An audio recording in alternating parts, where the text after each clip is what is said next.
Welcome to the NFT Podcast. This is the first time that a DAO, or at least a part of a DAO, is joining us. And today with us, we've got Grendel, Kuros, and John from Bankless DAO. And we are going to introduce them later. So, first of all, how are you guys? I'm very happy to have you here. Thank you for coming. Today, it's our first time, as I said, having a DAO. So it's very important for me, I think, to really understand once for all what's a DAO and why it's important to understand what's a DAO now in 2021. It's something very new that is rising into the crypto world. So please, I'd love to have one of you to start explaining us what's a DAO. And of course, anyone else can add his thoughts. A DAO is like the term is a decentralized autonomous organization. Um, the I think like the intention of it is to like turn code into law and turn code into like coordination and to automate the way that an organization functions. Um, I've heard it jokingly referred to as a chat room with a bank account. I've heard it but largely it's an attempt, at least in my experience, to move away from some of the abuses of traditional organizations and traditional hierarchy and move into you know decentralized, like really adopting blockchain philosophies and into organizations coordination and permissionless involvement. Okay, great. I think it's a great explanation to understand what's a DAO, and because you mentioned traditional organization, maybe it will be easier to understand better Hmm. if you can highlight which are the main differences between a For sure. DAO and a traditional organization, so that we can maybe define a DAO as the future of organization. For sure. Um, so, traditional organization being like hierarchical, you've got a like you've got a boss, you do what they say. Um, a DAO, generally not hierarchical, although there's some DAOs that might be hierarchical or some components of DAOs that might be hierarchical. Um, you know, Another thing is that like at a traditional organization, to get involved, you have to go through a strenuous process of, put in your resume. Do you fit the bill? Are you good enough? Blah, blah, blah. Like that whole conversation, although things that come with it are like benefits and all these other things. DAO, do you want to get involved? Go ahead. Nobody can stop you. Feel free to start anywhere you want. And I'm primarily in the dev guild, and all our code's open source. So hey, if you want to get involved, pick a place where there's problems and start working on it. And all we care about is your code good? You can live wherever, be wherever, doesn't matter. Yeah, so basically, this group of people that believe in a mission and a vision, so they join together in this organization and they start working together like uh, for a goal. And in the beginning, there's not really a structure, but as the time goes by, so the structure will emerge, and because I think it's essential, even though it's a decentralized organization, it should have a structure, even though a flat structure, but it's still a structure. All right. And you cannot separate DAOs from governance. Governance is what is at the base of the DAO. It means being able to have a group of people, a community or a gathering or a company also that gives itself a kind of governance. This governance can be soft, can be hard, usually is part of them, and it depends on the kind of the DAO, because you can see media DAO as Bankless DAO and culture one. You can have community DAOs as Bankless DAO too, but you have also protocols that create DAOs in order to be able to govern the protocol itself with the vote of the people that compose the protocol, the people that has enough token to be able to vote for the decision that the protocol must must decide, sorry, in order to go on with the life of these, with their mission. All right, got it. I'm sure that first questions that are coming to the mind of people that can hear this right now is, but if anyone can join a DAO, how do you define the quality of people? Because if I want to be hired from Amazon, like I need to go to a specific HR process on which I send my curriculum. They evaluate my soft skills, high skills, and everything. And of course, like if you don't have high quality people, it's also difficult to let's say establish a good relation with an organization. So I maybe yes, let's go with this topic if you have got something to add on this, and then I want to define what is Bankless and what is Bankless DAO. I could talk for a long time on this thing. Like I could fill up an hour on this. Yeah, it's seriously because it's to me there's what I see, and I'm going to talk very shortly on this, and then I'm going to address your question to be respectful. But the what I see is that this DAOs are potentially a new technology in governance and coordination. And these are things that I think that we've largely as a society and maybe worldwide have taken for granted, except for countries that are like struggling with these problems. But and so it's like a lot of people are like, oh, they come in and they're like they just want to work or get involved, and unfortunately to some degree they have to get involved with the government layer because that controls how they work, how we interact, and all these, and how they get paid. And so it's to some degree it's like your vote matters, like old people tell young people your vote matters and stuff. And in the DAO, that's experientially visceral, is that like your vote, like you control how everything works here. It matters. So it's so much of this is new, I think, new forms of capital, which is again another whole conversation, but I digress. But as far as controlling for controlling for quality of work, that is something that we are working on very hard. We don't have an answer for, actually. I think that like we have so decentralized and flat doesn't mean just like anybody can come and go and do whatever they want. There are we have like a DevOps team, or a on our projects we have code reviewers, and so their responsibility is to maintain the quality of some of these things. And I think in these structures are probably most explicit in the dev guild. I imagine in like the AV guild or the writers guild or like legal team or legal guild, like different groups would review the work. I mean, Kuros and Grendel, you two tell me, what do you think, or how's that for you? Yeah, I mean, so basically everybody can be in the DAO, and then how we operate is like people raise their hand, or when there's some work to be done, so people do it. Obviously, depending on the task, so we need like more control, like quality control than in other tasks. But this is like a big organization, so we are organizing guilds.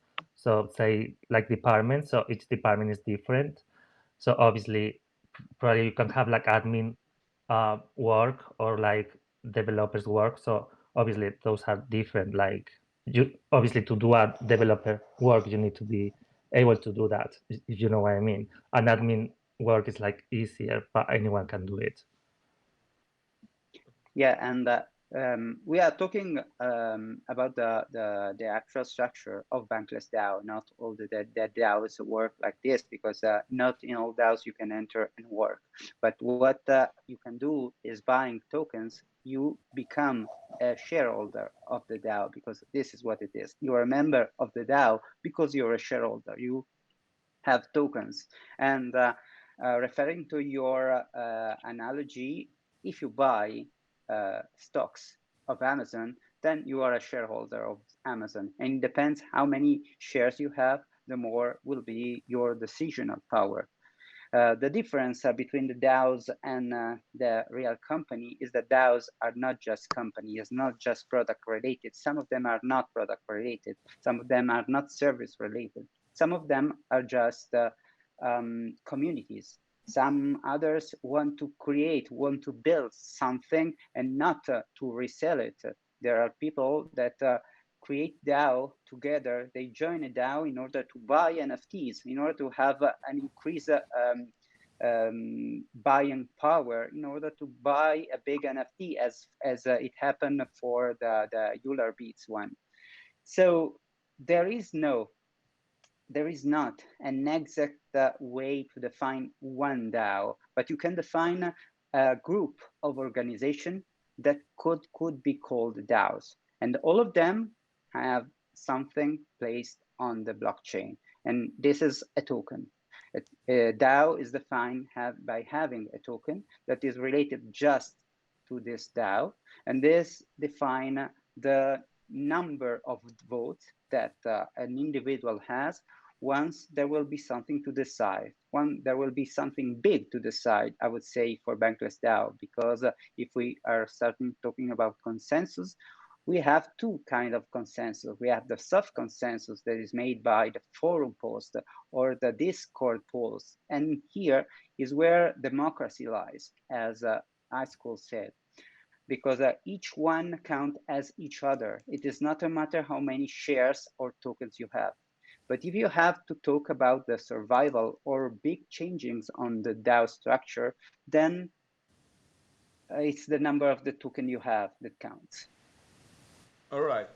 So you defined a lot of interesting points. The three of you.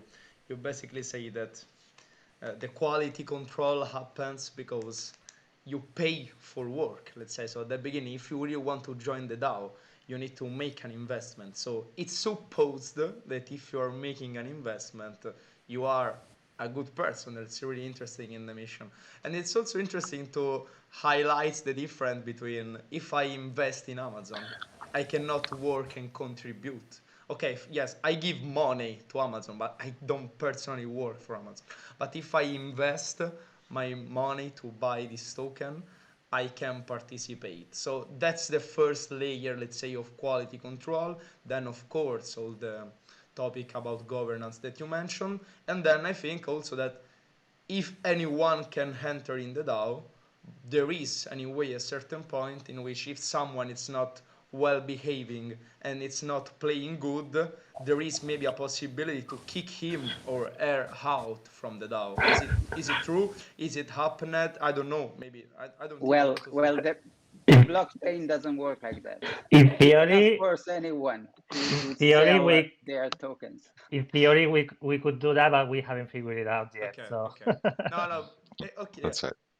Better for better but than so far, like people are behaving. So, yeah. amazing. It's Amazing. the idea is that if somebody spent money to The to cat. pay for it, it's they're economically aligned Yes. to want the bank to do well. Thus, they shouldn't act poorly, kind of stuff. Yes. There Also is true. But another point, and what if I am not happy about the DAO? How can I exit from the DAO? Then I can sell my tokens. There is a nice and really fun function in DAO house structure. In DAO house structure, you can rage quit. It means that if you're not happy, you have a kind of kill switch to go out from the DAO. Someone has to buy your tokens, of course, but it is something that is imagined.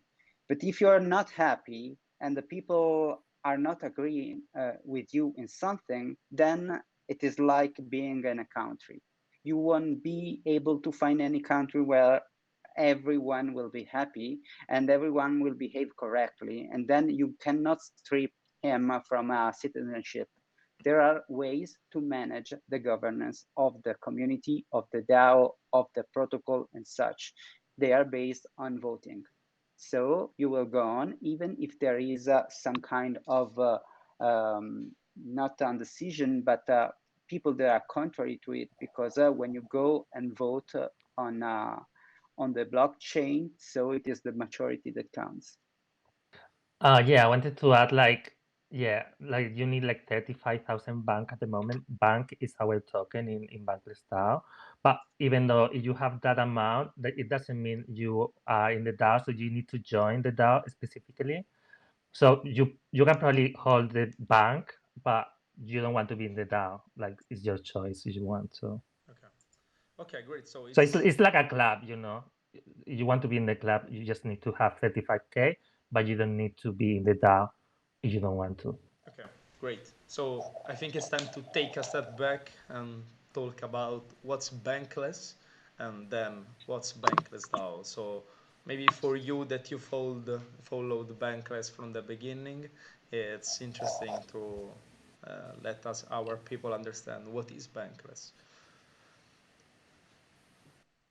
You want to go on, John? Yeah, I sure can. So Bankless is it was originally an informational podcast about, with David and Ryan, basically helping people on the journey to being bankless, like having self-sovereignty on your finances and not being beholden to any one party. Cryptocurrency enables this, and they're generally chain agnostic, like, so whichever one does the best, they would promote. And so far that's Ethereum, and Ethereum enables you to have complete ownership over your tokens. I think, and this is a narrative I think that a lot of people that are in cryptocurrency may be familiar with to some degree, but I think they, like, for me, they're very, very informative, and they bring a high degree of talent and awesome interviews, and it was kind of a like how to. They had like just so much content on how to become bankless, but also how to stay up to date on DeFi, NFTs, late uh, um, emergent information, and they were the best information source out there in my experience. I could not keep up, and I had to pay somebody to keep me up. And Bankless was it. Great. So Bankless DAO was born from Bankless, and Mm. with to respect the same vision and mission, and let this mission and vision cooperative and collaborative from anyone that followed Bankless from the beginning and wanted to join the projects that they're building. Yeah, but also they decided to create the DAO because DAOs are, so they will become very big. So normal organization could not reach uh, these kind of like goals that we have. So it can be really big. That's why they decided to do the DAO, because they thought that with a normal organization they couldn't do the things that we can do with a DAO. Okay. Okay. Got it. And the mission of Bankless Dow was to onboard 1 billion people to being bankless. I hope so. I really hope so. Yeah, that's right. Because I'm in the Bankless DAO too. I still haven't bought the right amount of bank, but I'm here. This is where I met you. This is where I started to inform myself about the projects, but we're going to talk about it later. And yes, let's talk about how can I or how can anyone join the Bankless DAO. You mentioned before the bank token, so can you tell us the history of this bank token, how it happened, when, and what does it mean, and which are the perks, let's say, unlocked from you having this bank token? Okay, so the bank token was created like for Bankless DAO. So I believe it was on the 4th of May, isn't it? Yeah, I think so. Yeah, so 1 billion token was issued, and then they are distributed like to the Bankless LLC. So that's the Genesis team, and then to the subscribers of the Bankless podcast as well, and to the treasury. So basically, if you were like a subscriber, you could get like your bank, and so you would be able to be part of the DAO in the beginning. And yeah, someone else wants to pick it up from here. Yeah, so I care about the technicality of it. It was a fork of Uniswap, and the way they distributed it was they used POAPs, and so depending on how long you'd been involved, they'd every year they'd offer POAPs. And prior to Bankless Dow, they were distributing, they were being very loud about claim your POAPs, everybody, claim your POAPs, claim your POAPs. And then they were like, all right, May 4th, hey, Bankless Dow, we're showing up, and there's going to be a drop, and based on if you had, like the POAP, or if you donated to Gitcoin, you would have a claim of however many thousands of tokens. Okay. And how many tokens do you need to join the DAO, and where can you buy them? To join the DAO, you need 35,000 tokens, and you can buy them. I think the best place currently to buy them is SushiSwap. Okay. Mm-hmm. Okay. Yeah, SushiSwap or like Uniswap, those exchanges, basically. Yeah, DEX. So they are available on those liquidity providers, not on cryptocurrency exchanges like Binance, Coinbase, and others. Not yet. Okay. Not yet. Okay. Wait. From a technical point of view, maybe John, you are the right person because this is a personal curiosity. Why? So why they are available on a liquidity provider and they are not on a cryptocurrency exchange so far? What does it mean? Yeah. So DEXs provide like we can list whatever we want and provide liquidity to it, while some of the centralized exchanges, you have to potentially pay for a listing, jump through potentially regulatory hoops, any number of different challenges. Whereas like DEXs like SushiSwap and Uniswap, we're able to distribute or offer these tokens that people can buy into, as whenever we want, or very organically. And also the idea at the basis of Bankless movement is the decentralization. So it was more similar to the vision to distribute them on decentralized exchanges and especially pools. Mm-hmm. All right. So I'm interested at this point to understand what's your role and what's your team, or what's your guild, I should say, because this is the way you're structured. So can you tell me how the Bankless DAO is structured, and which is then your role in the different teams? Okay. So basically, it's structured in guilds. As I said before, it's like departments. So we have the treasury guild, ops guild, developers guild, translators guild, AV guild, design guild, research guild, yeah, and many more. I don't remember now. I think we have 13 at the moment. I'm part of a few of them, but I'm more involved in the Treasury Guild. I'm the Treasury Guild organizer. So I just organize the guild, I take notes in meetings, I organize meetings, I represent the guild in the community calls, which are these meetings on Friday. So we give like an update of what's going on in the DAO. And I'm also involved in the NFT sales for the DAO, but probably we can talk about it later. Yes. Okay. Okay. At this point, I think it's very, very important to understand I wanted to ask you later how communication and let's say in projects work. But before saying this, please, can you just 30 seconds for Grendel, 30 seconds for John, explain us what's your role into Bankless DAO? Well, I am the coordinator of the Translators Guild.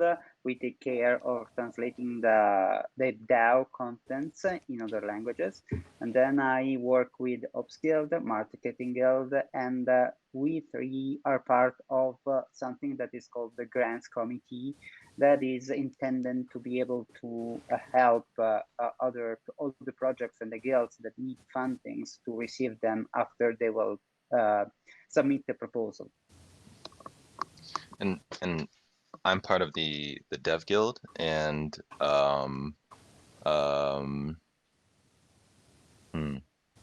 yeah, and I'd say working with others to coordinate. Here, let me restart. So I'm part of the Dev Guild, and primarily right now I'm helping coordinate and different projects in the Dev Guild, and the setup and design of the Dev Guild. We're still organizing and building out our governance, but primarily, I'm involved with devs, coordinating them to projects, making sure devs work and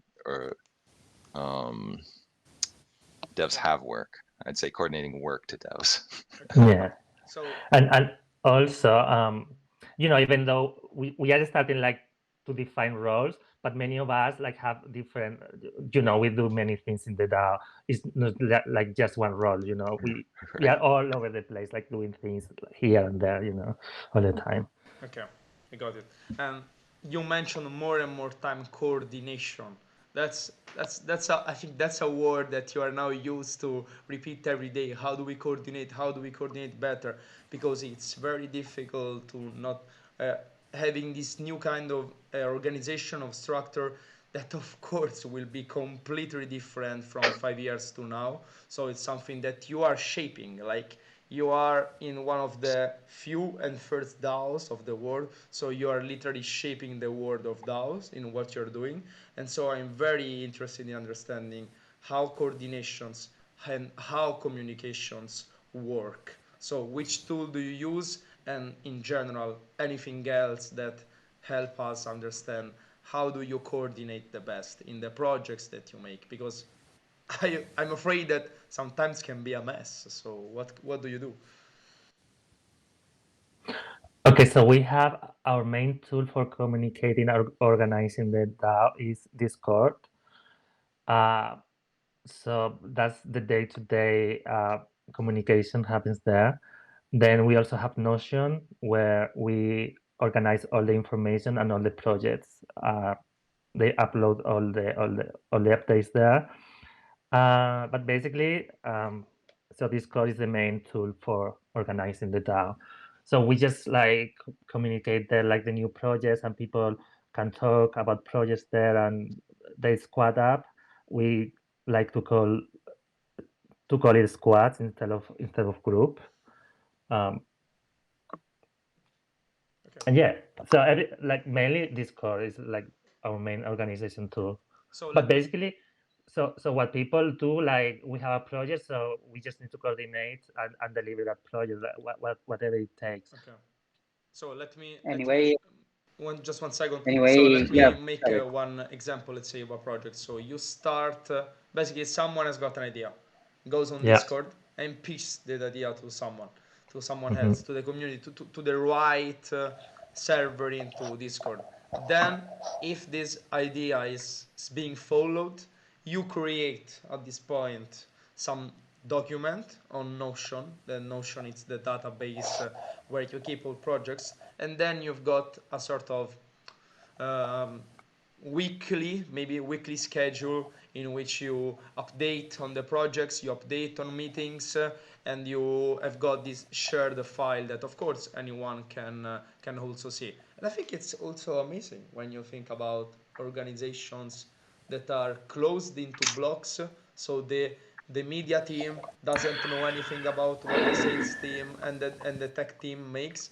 But here, it's basically Exactly. if you've got time, you've got the opportunity of these overall capabilities, and this will change dramatically. Also, I think from the beginning, the education. So in the education system, we are today used in learning one thing and making these things for the rest of our lives. But what if I am a curious learner? I entered today in, let's say, Apple, and I've got the opportunity of studying everything. That would be amazing. Like, especially if maybe for me that I'm young, that I really want to, I'm a sponge and I learn every day. And I think that horizontal learning, it's as more important than the vertical learning, at least from now. Then I don't know. Maybe in 10 years I will think differently. That's right. It's we'll see when we're really frustrated with some of the challenges. Yeah, yeah, you can do that, but I think like if you want to know everything that's happening in the DAO, you need a lot of time because we are like a big organization, and we don't really have time for that. Okay. But yeah, you can choose and your projects or your keys that you are interested in, and you can be in there and Awesome. get involved. Okay. And right now we have a proposal for update our coordination inside and outside the guilds. So your question is really on the point. Awesome. I think the next point is, after coordination and communication, is voting. How voting works into the Bankless DAO. That's very important. Well, I think Grendel covered a bit of that earlier, so probably you can go back But, there, Grendel. yeah, but maybe I spoke about it. Maybe iSchool can explain it in another way to give more information. Yeah, it's so largely we have layers of consensus, and that's voting, which is we have soft consensus and then hard consensus. And soft consensus is like because we have Discord, Notion, which is like Discord is like interaction, Notion is like information tracking, and then we have Discourse, which is our forum. And so if somebody has an opinion and it's an important one, or maybe something's talked about during a meeting, and they're like, oh, we should get like, that's just for the dev guild. Then what we'll do is we'll post a soft consensus vote in the dev guild, and people will be like, no, and based on that, we'll decide what to do. If it impacts multiple guilds, we'll take it to Discourse, which is the forum, and we'll ask that people vote on something there to get soft consensus. And so that might be like how guilds should operate, or an upcoming vote, which is like a standard bank per hour rate. Yeah. And then if it's even more important, like it's going to impact the entire DAO, we take it to snapshot, or it's going to require funding from the multisig, like the DAO-wide multisig. We would take it to snapshot, and then your bank tokens are excised, or not excised, but engaged to measure a vote, and that's hard consensus. Wasn't there a specific tool for voting? I don't remember. I don't remember their name, but there is a specific tool that you use from other crypto. Snapshot. Oh, Snapshot. Okay, Snapshot. Yeah, but we only use that That's the serious vote. Yeah, so that okay, we only use that. Yeah, as like when we require like funding from the main treasury, or when there's a fundamental like change in our governance, or things like that. But basically we don't go there like usually. But which are the pros of using Snapshot? Why do you use them? Because it's just a better organized tool for voting. Well, in Snapshot, like people like have weighted votes, like so depending on the number of tokens that you have, so you have more weight. Okay. Wow, it's amazing. So Yeah. it calculates how much token you have, and based on this, it creates the proportion of your vote. Yeah. Wow, can't wait to get to see governments using it. Well, and there's some challenges we're trying to address with that too, because it means that, like, so say it's like the DAO should do this or that. One of the problems with Snapshot is that whales have a lot of power with Snapshot, and so we're exploring quadratic voting, or weighted voting, or like any of these. These are all challenges that all DAOs are dealing with right now. Like how do you make it fair while acknowledging people that carry a lot of tokens, because they're carrying a lot of risk. So yeah, I mean, we have so many challenges. We are like figuring it out, but we will get there. sometimes. It's we're on the frontier. Yeah. Awesome.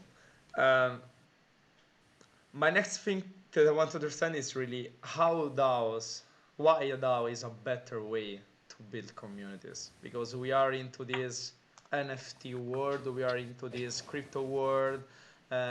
It's not just about, let's say, organizations anymore, but we can consider ourselves as part of our community, of different communities. It's not just about being a social media audience anymore, but literally now you can uh, feel that you're part of something. Me especially, like I've had my career always in digital, but just since then I joined NFTs, that I feel I'm part of something else, that I can relate to people. I can use this magic word that is, hey, NFT, and people, NFT, okay, and we start talking.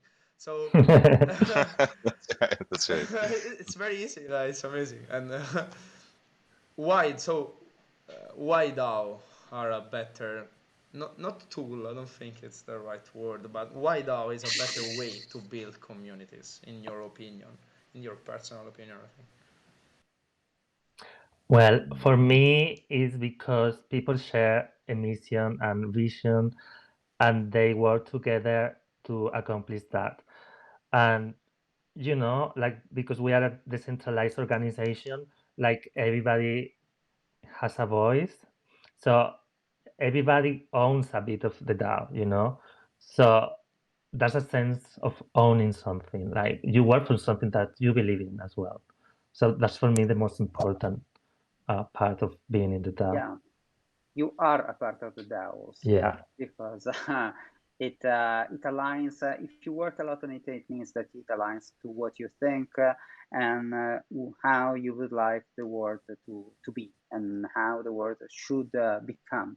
And so you engage yourself with the other people that are engaging, those people that you don't know before starting it, but you understand how many people with the same aim can create a lot of things together. Yeah, and those are all reasons I agree with as well. And I think the thing that excites me most is incentive alignment, and also like we have 12-year-olds all the way up to 72-year-olds part of Yeah. the DAO, and they're all and it's and there's no it's all values or all ideas are weighed the same, because all I see is like a maybe a funny crypto picture or something like that. And so it's meritocratic, like in that way, that like Mhm. based on your value, based on the merit of the ideas and the work, I love it. it's you're in. So basically, And also, no, please go. yeah, and also we create wealth as well, like from our activities.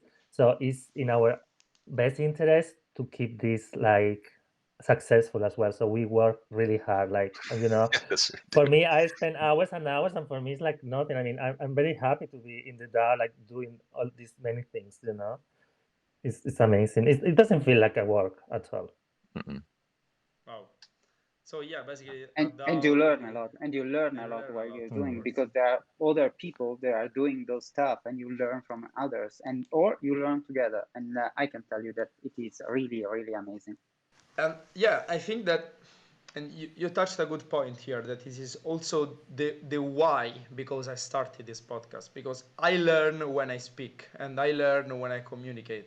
So I'm sure that with the tools that we mentioned before, Discord, now also Discord introduced the threads like a few days ago, uh, Mhm. there is a lot more velocity and possibility of really speak, just interact every day. Interaction is way more that, I don't know, maybe corporates using Slack. Slack is an amazing tool, but this way of having this global community with different time zones, different ages, really established the guidelines for a peer-to-peer community that can interact every day.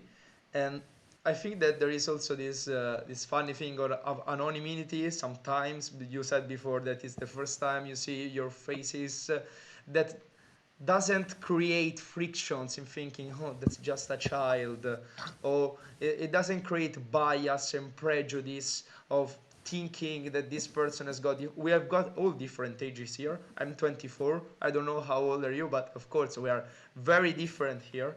And why? We are interacting. We are interacting in the most similar way. We have got similar thoughts, and that's Mhm. amazing. Especially for our generation that's been very kicked from the last year. What happened? It's our time to join something, even if we are so young, because it's our. I think it's our great opportunity. And personally, I'm speaking for my generation, Gen Z. So I don't know. Yeah, probably it's got different meanings also for other generations after and before me. But okay, so very interesting to touch these points with you guys. And I would love to go a little bit deeper into my favorite word that you know that is NFT. So you, my magic word. Um, what's the relationship between NFTs and DAO and Bankless DAO? Or I think that Kuros here, that he's in the sales team, Okay, he's the first one that can tell us more. right. So we are a media and culture DAO. So basically, NFTs are culture, isn't it? As it's art, it's culture.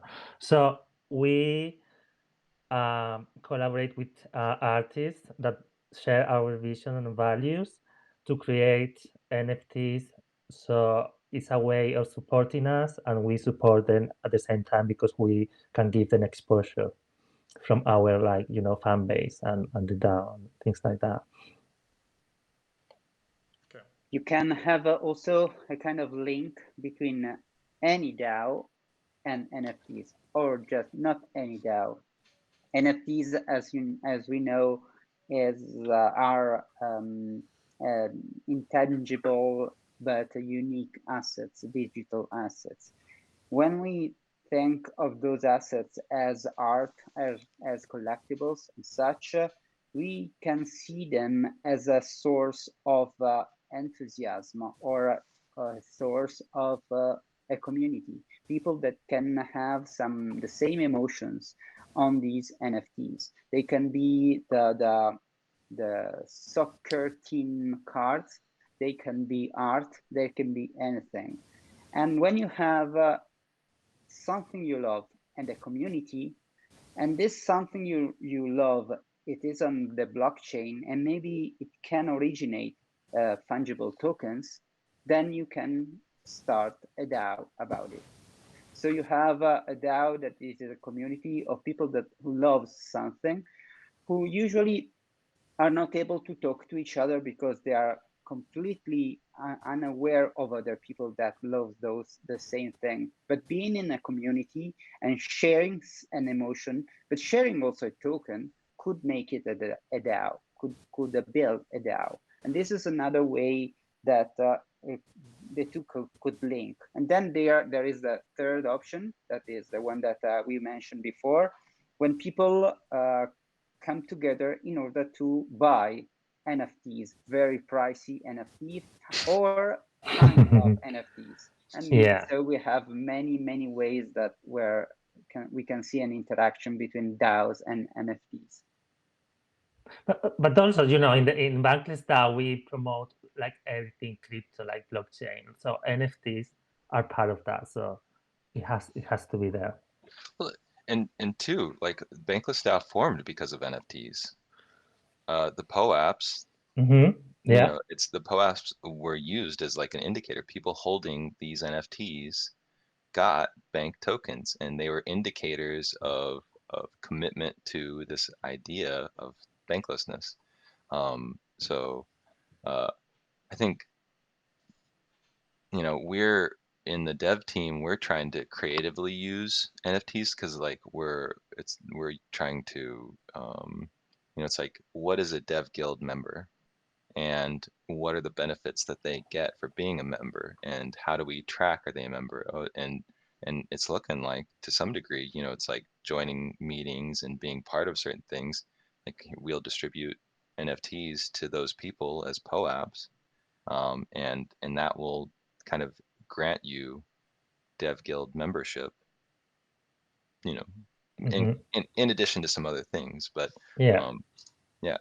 Yeah. Also, one of the interesting things about NFTs is like they are like a smart contract, so you can codify it to do the things that you want it to do. So that's very interesting. So yeah. So let's see what the future holds. So, and I think just a short tangent on my side, because like I've noticed is like NFTs like are a way for us to kind of curate meme culture and stuff like that. Like we passed around some fun NFTs, you know, but it's I think it's a way for some of us to connect around like during some of the challenging times, or like when the DAO work is harder or slower. It's a way for us to kind of rally around some of the culture and stay connected and committed to things. So I don't know, a lot can be said about some of those things. Yeah. So that's your advice. Especially Grendel was saying he touched a point that made me had an idea that I will share public now because I love this podcast to have this idea. I can use because I started to sell my first NFTs just to understand and accumulate and basically think everything. I can use my NFT, sell them to people, and the people that buy my NFT, they can join my DAO, let's say on Discord. So it's the way not just to build token holders, but to be part of the community. And instead of going away, and because of course I want to expand like this podcast, I want to create more contents around this that could be blogs, could be articles. So let's say a media project around this podcast. And instead that in the traditional way hiring a team, I can create NFTs, sell these NFTs to people at a reasonable price, let them join the DAO of the NFT podcast, and say, okay, help me grow this podcast all together. So you are a video maker, you are a copywriter, and etc. etc. That's a great idea, and that's thank you. This, Now this, the this is podcast, an out. the episode is finished. I need to go. Sorry. That's an alpha drop, major alpha drop. Yeah. No, yeah, that's absolutely the next point, the next step, like the NFT podcast community based on these tools, because I think that first NFT came, and then this governance power attributed to them, that is the DAO, came, and it's a waste to not use them. So we need to. Thank you. So. Okay, we defined the use that you have of NFTs in your DAO, and that's very interesting. So just to close, there are a last few things that we wanted to touch that we said before. In general, about which are the main projects that you are covering now and which are the next steps. And I just wanted to start with something that I saw on Twitter just a few minutes before this podcast. That is, you recently launched a bed token, and there is also a relation with Meta Factory. So please tell me more about this, and then we can also talk about other projects if you need. John, you want to talk about the bed index? Yeah, let me do that really quick here. I'm gonna bring up a little bit of a detailed post so that it's so that I speak as accurately as possible. You want I can talk about Meta Factory? Yeah, go ahead. All right, so Meta Factory, we do like we sell merchandise through Meta Factory. We do like some drops like every month.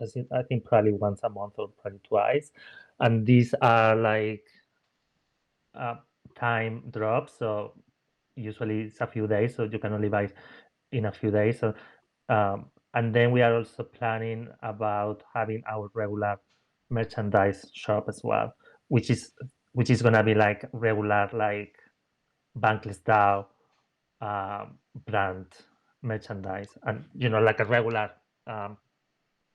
collection instead of like Meta Factory. There is like time collections. And go ahead. No, I just wanted to introduce the beta index token in order for high school to be to continue the discussion. The BED index token is one of the first decision that the Genesis team had for Bankless DAO. It was intended as a way to create a revenue stream for the DAO because, we have a token, but right now it is intended mostly as a governance token. No one would like to sell their token. At the beginning, there was no way to sell it or to buy it also. And so the DAO, in order to grow, needed some kind of revenues, and not for retribute people. I can say that all of us until now are working as volunteers. This is not changing the fact that we do it for many hours every day, but we didn't need anything more than that for start. Then a new governance will go on, and we will see how it will evolve. But the BED index was intended also to have, I don't know, a way to pay for the website, a way to pay for Notion, many kind of expenses that any kind of organization will have to pay for. The BED index was a kind of a foundation of the movement of the Bankless. The BED index is something very simple to understand. It is a composite token made of Bitcoin, Ethereum, and a fund made of many DeFi products, many DeFi tokens. So when you buy one BED index token, you are buying a lot of stuff, lot of tokens, and it is in the idea of Bankless that everything should be simpler at the beginning, because you cannot let 1 billion people come in crypto if everything is so hard and difficult to understand. But if you spend one time only with just one transaction, you can say that you are investing your money in crypto with a different number of assets in just one token. Then there is something that is really related to the simplicity where Bankless would like to drive the crypto world. But then I can pass the that was perfectly said. I don't have anything to add. Okay. So BED index was done with the collaboration of IndexCop. IndexCop has a DAO too, when they voted in order to decide if the index token, the BED index token was to be added to the tokens or not. Then we had a very nice campaign in order to decide that the logo of it, the many other ideas that were shared, and all the community had something to say about it. And we will go on promoting this asset because it is the main asset that the Bankless community has right now. And this is not just, I mentioned it is intended also as a revenue stream, as something to have a revenue stream, but it is also something very that give an identity, that gives something that is not just talking about crypto. There is something that is saying that we are actually doing something to help everyone to be on board. And the onboard project, I would say that it is the event that is going on the DAO, and it is one of the biggest projects. But I think that it would be better if someone that is working on it would talk about it. I don't know if iSchool is working on it, else we could do it another time. I am not working on it. That's James, one of my fellow dev coordinators. He's focused on that primarily, and so that I can speak to onboard at least briefly. Is that that the intent of it is to onboard people into the Bankless journey in much the same way that the BED index is an easy onboard into investing in the crypto space, and that it's it's an index fund, like Grendel so eloquently put. Onboard is a series. It's going to be a website, but also a series of like quests, tasks, and exercises and information to pave the way into crypto. Yeah, so basically it's like an educational platform. So we intend to educate people in all aspects of like the blockchain, Ethereum network, DeFi. Okay, okay.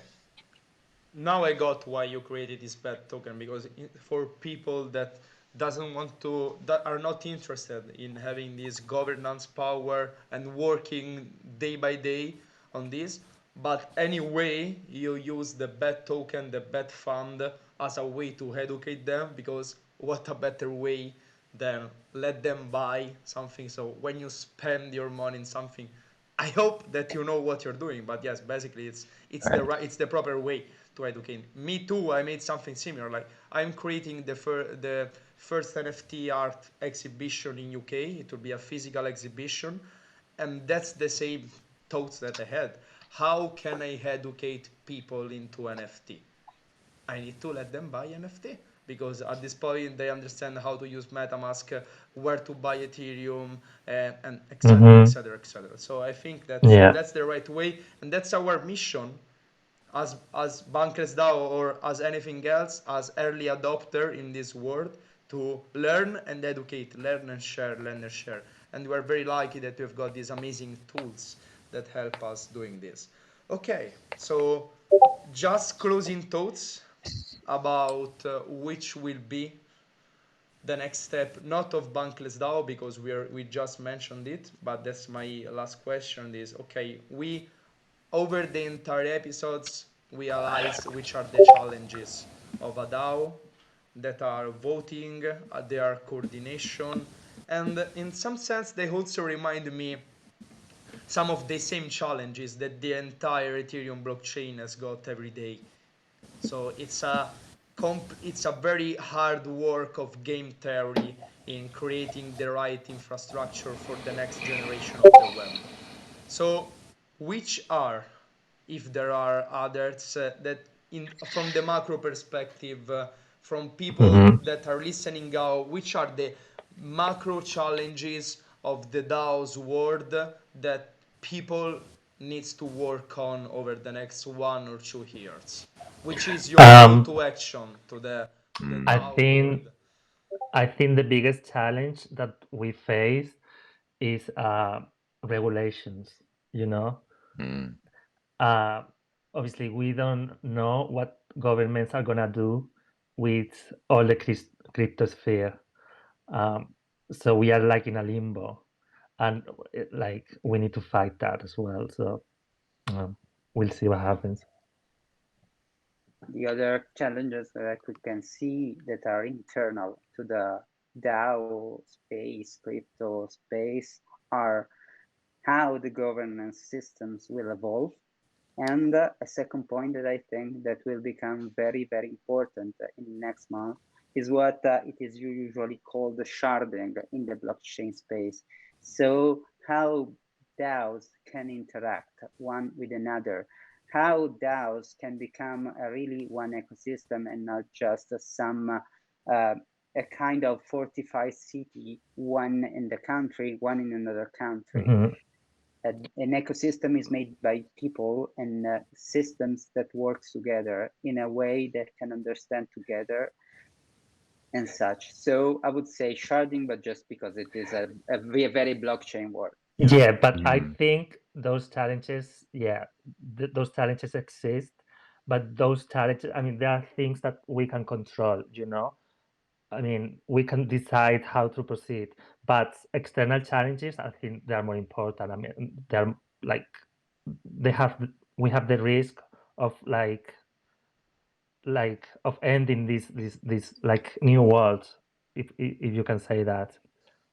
It's yeah, I hear because it's I hear Grendel talking about the opportunities, which are like the sharding opportunities of working with different DAOs, and it's like um and who knows how like what kind of um I definitely see or I agree with Kuros in that that um the regulation is definitely a big challenge that we face, and the call to action, at least I think in the United States, is call your senator and get involved and and Yes. communicate that, it's be supportive of advancing technology rather than restrictive. But I think that we definitely have as well to add on to Grendel's point, that we have an opportunity in what we're paying close attention to in the Dev Guild is how can we innovatively use these tools in new paradigms rather than taking the old paradigms and building them on the new technology. Exactly. And I think that in terms of education, like what I'm thinking now is that we need to use these tools to educate the, the real student now that needs to be the government. Like it's the opportunity to not passively have the regulations that one day from another came, but if we are not afraid of establish a breach, a communication breach with the government, we can use these tools, these education tools, these incredible education materials that has been produced every day to have a Discord group, let's say, with the senators. Like it would, I don't think I don't think it will be a bad idea. Like really, like Yeah. why don't we use this tool? Why Well, I propose I work with the Italian government into education, and not in the Italian government, but with the Italian government. And one of the reasons that I left this job was because I wasn't enabled to create a WhatsApp group with some of the ministers. And mhm. I think it's very important because we are in the communication politics of every day. We just see the 1% of what happens behind the scene.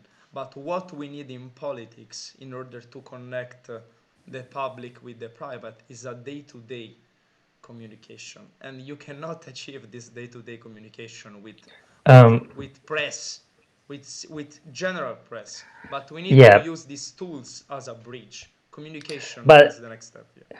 yeah, but I don't think it's only communication. It's about interest. There's like lots of interest. Like the financial sector, they've got their interest, and obviously they're lobbying.